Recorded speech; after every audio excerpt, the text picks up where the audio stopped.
The Dover Strait, joining the English Channel to the North Sea, is one of the world's busiest seaways. It forms the frontier which has to be crossed to reach the continent of Europe. Passengers, freight and cars must do this by sea or by air.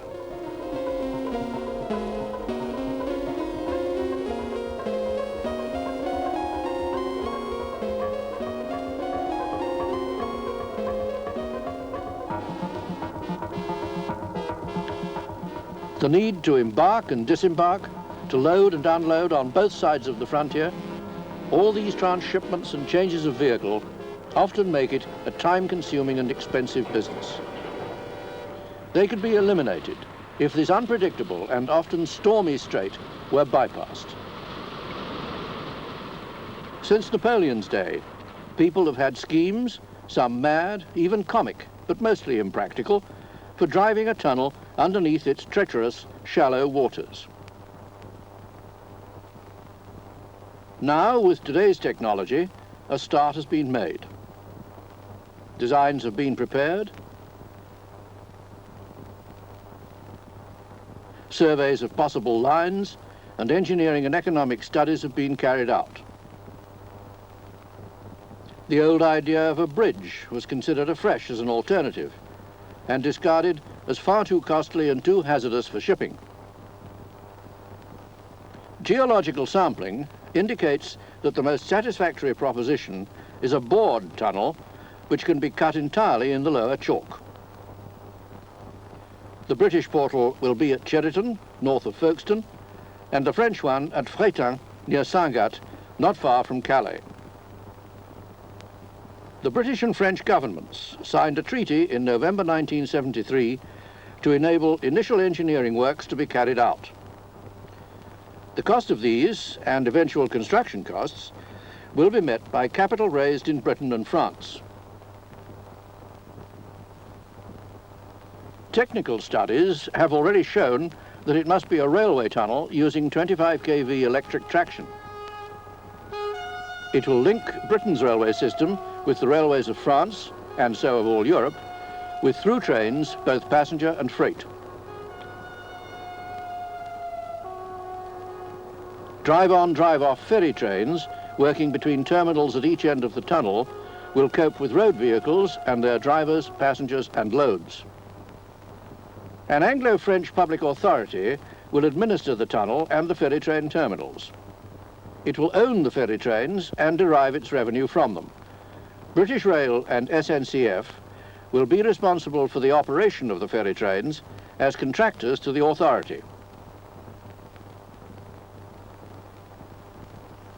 The tunnel will be managed so that there will be no discrimination between the ferry trains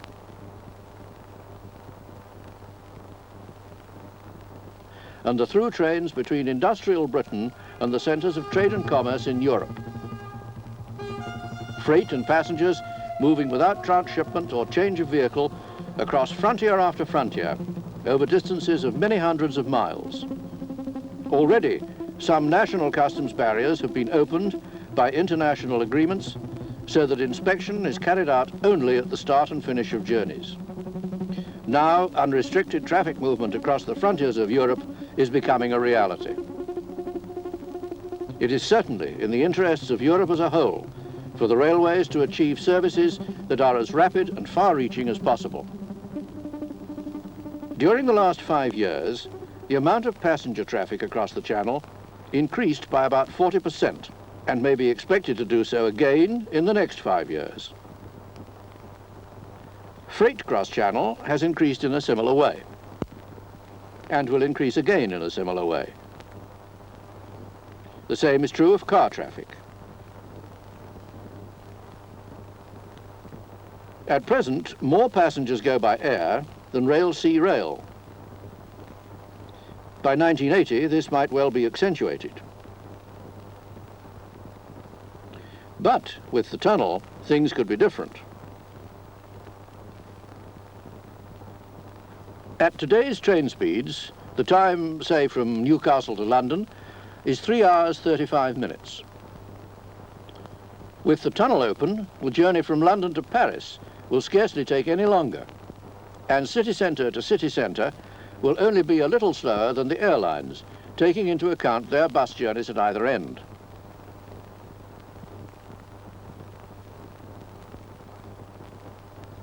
The through journey by rail, with no change of vehicle, could be attractive to more of the travelling public. About the time the tunnel is completed, there will be high-speed trains on both British and European railways. With these, journey times could equal or be better than air journey times. This could mean even more people choosing to travel by rail. But fast rail transits city to city cannot be achieved just by making use of the tunnel. It is a link, but no more. High overall speeds, to take maximum advantage of the tunnel, mean investment in fast track between the tunnel portals and the cities of Britain and Europe. On the British side, as an example, there are several existing routes between Folkestone and London, but none of them is suitable for the British and continental high-speed trains of the future.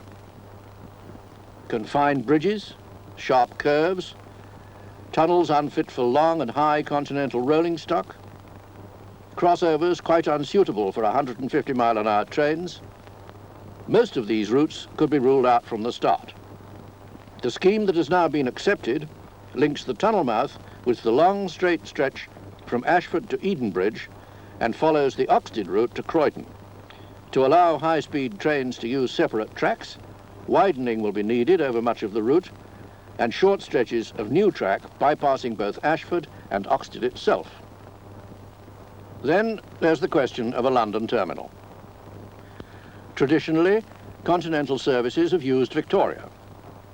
But at peak periods, Victoria is carrying capacity traffic. A study is being made of how some daytime trains to and from the continent could use it. But there must in any case be a new terminal also, and a site for this has been found at White City. There's a lot of uncommitted land here. Westway provides a fast motor route into central London and to the west. There are underground facilities nearby. The West London Railway, from Clapham Junction south of the river to Willesden Junction, provides a through link for all kinds of rail traffic. For London must not be the end of the line. Just as Trans-Europe expresses can ignore the frontiers of Europe, so services through the tunnel will be able to penetrate to the whole of Britain with both passengers and freight. The Midlands and the North, Scotland, Wales and the South West must all benefit from the existence of the Channel Tunnel. The effect of the tunnel on journey times and the rapid interchange of travellers and goods between Britain and the continent goes much farther than the simple advantage of an all-weather dry land crossing. Its importance and the transport investment which will be made to support the tunnel involves millions of people, many millions of pounds worth of trade. The tunnel and the railway development which must go along with it will bring all the principal cities of Europe nearer to us than they have ever been before. General Sir Garnet Wolseley, that eminent Victorian military personage, was comforted by the presence of a great wet ditch between Britain and the unpredictable continent of Europe. Today, Britain and Europe are partners. Today, the British and French are ready to dive under that ditch, which has for too long, calm or stormy, been a barrier between them. The tunnel and the associated new railway routes will be an inestimably valuable express link within the new Europe.